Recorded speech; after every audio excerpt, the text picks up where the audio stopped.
I wonder if you've been following the story of Elizabeth Holmes. She founded a hugely successful company called Theranos. Theranos manufactured medical devices for blood tests, and they claimed that blood tests for all manner of things could now be done with just a pinprick of blood. In 2015, Forbes magazine described Elizabeth as the youngest self-made billionaire in the planet, when her company was valued at $9 billion US. But there was a problem.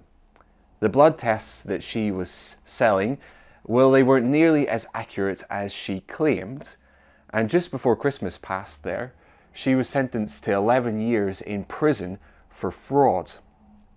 And now we all know people like her out there in the business world, maybe people who either out of ignorance or out of greed or out of desire for fame or influence are promoting their ideas, their companies, their philosophies, but which turn out to be false, turn out to be dangerous, turn out to be harmful.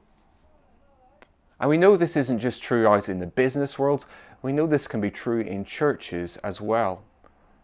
Maybe we've read about, maybe we've seen, maybe we've even had it happen to us, where we've met church leaders who are out to make money, church leaders who are out to build a reputation, church leaders who are out just to peddle misinformation.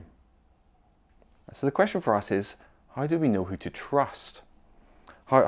Whether we're looking in at the church from outside, or whether we're in a church and we're worried that we're being taken for a ride, how do we know a church leader isn't going to harm us?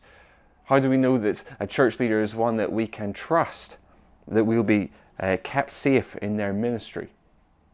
And that's what we're going to be looking at this Sunday at 10:30 in Parkstone School, as we continue our series in 1 Thessalonians. And we'll hear 5 marks of what a good and a healthy and a sound gospel ministry looks like from the Apostle Paul. So do join us this Sunday at Christ Church Riverside.